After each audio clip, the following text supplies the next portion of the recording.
Live from Fargo and serving you on TV, online, and on the go. This is Valley News Live at 10.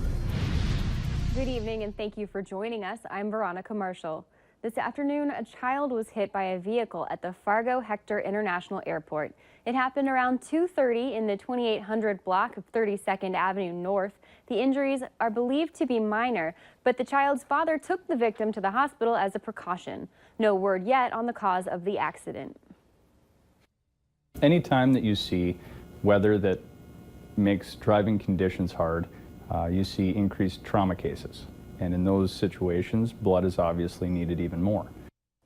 Every 2 hours, someone is hurt in a car crash in North Dakota, and in 2016, Cass County had the highest number of crashes and injuries in the state by far. With snow and ice now on the roads, driving is more dangerous than ever. According to medical professionals, while not all car accident victims will need blood transfusions, 1 in 7 people entering the hospital will need blood. And trauma patients aren't the only ones who need transfusions. 3 out of 10 donors directly help local cancer patients. I talked to a man who says blood donors saved his loved ones, and now he's returning the favor. Blood donations save lives, and for Matt Wallstad, it's personal. I have people in my family who have gone through cancer treatment. So for me, knowing that those people are still here and knowing that I can help is one of the reasons that makes me love coming into work every day and makes me love donating. Wallstad overcame his own fear and started giving back. A lot of people are afraid of donating. People don't necessarily like needles or the feel of being in a clinic environment. But I can say that as a person who's overcome that anxiety and fear, what I get from knowing that I helped save a life is much better and much more powerful than the anxiety was. Now, when the local supply is low and the need for more donations is high, Wallstad is asking others to do the same. During the holidays, we see a 40% decrease in donors typically, and with temperatures dropping as they are right now, that number can be even higher. It's important to donate, and it's the blood on the shelves today that saves lives today. After all, now is the time to start something new. If anybody's currently looking for New Year's resolutions or an opportunity to do something during the holiday seasons for somebody else, I think that there really isn't a better cause in the world than donating blood.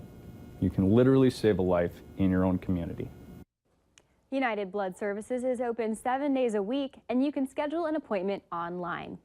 If you're outside to celebrate the new year, you better bundle up. So how cold is it out there, Hutch? Yeah, temperatures falling quickly as expected as we head into the overnight hours. Clear skies. We have a west wind out there at 5 to 15 miles per hour, and temperatures are still in the brutal category. Wind chill warning does continue, but it does expire tomorrow at noon for most of our viewing area, and that is a sign of warmer temperatures. Right now, though, it is anything but warm. 16 below Fargo and Grand Forks.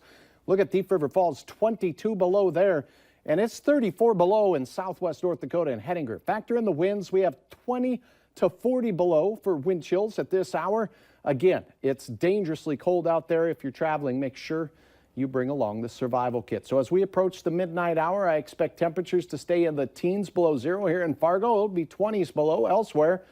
But look at this. New Year's Day in the afternoon, a little bit of sunshine, and that balmy 2 degrees will make the new year feel like a sauna after temperatures approach the 30s below this morning across our valley. I'll have details on what you can expect in the hour-by-hour forecast here in a few minutes, but Veronica, very chilly tonight for New Year's Eve celebration goers.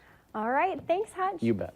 The Bismarck police say they believe a man found dead near the Missouri River likely died of exposure to extreme cold. The 52-year-old man's body was found yesterday morning around 8:30 near a dry-docked riverboat beneath the I-94 bridge. Police say the death is not considered suspicious, but an autopsy will be performed next week. The man's name has not been released. A man is dead following a standoff with police overnight. Last night around 9:30, police in Burnsville were sent out to investigate a domestic violence call after getting reports of a man and a woman arguing. Officials say the woman managed to escape and the man fired several shots after she left. The surrounding neighborhood was put on lockdown as police attempted to negotiate with the suspect. Around 3 this morning, police entered the home. That's when they say they found the suspect's body. The Hennepin County Medical Examiner will be handling the autopsy. An international anti-trafficking group is working to help find 32-year-old Olivia Lone Bear. The mother of 5 disappeared October 24th. Now, the Institute for Trafficked, Exploited, and Missing Persons is offering an additional $5,000 reward for information leading to an arrest and conviction if foul play is involved with her disappearance.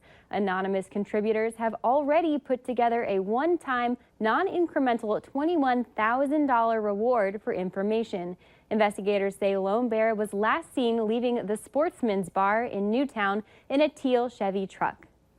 The Otter Tail County Sheriff's Office says a garage is a total loss after a fire in Vergas, Minnesota. Officials say they got a call from the homeowner this morning around 5, saying his detached garage was in flames.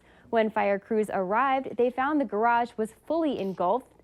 Inside that garage was an SUV, an ATV, and some power tools. A 50-year-old Fargo man was treated for smoke inhalation. The fire is under investigation. Firefighters in Fergus Falls worked extra hard in sub-zero temperatures battling a construction trailer fire Friday. When crews arrived on the scene, they found 2 100-pound propane cylinders on fire. Firefighters were able to cool the tanks and put the fire out in about 10 minutes. However, they stayed on the scene nearly 2 hours to allow an activated tank to burn off due to a leak. Officials say the fire was likely caused by a heating unit. Tonight, hundreds of thousands of people will brave frigid temperatures to ring in 2018 in New York City's Times Square. NYPD officers have secured the area with several checkpoints. Garbage trucks and police cruisers have also closed off streets. Officers are using metal detecting wands and patting down every person who enters Times Square. NYPD Commissioner James O'Neill says this is going to be one of the most well-policed, best protected events at one of the safest venues in the entire world. Later on Valley News Live at 10, a domestic disturbance in Colorado turns deadly for law enforcement officers.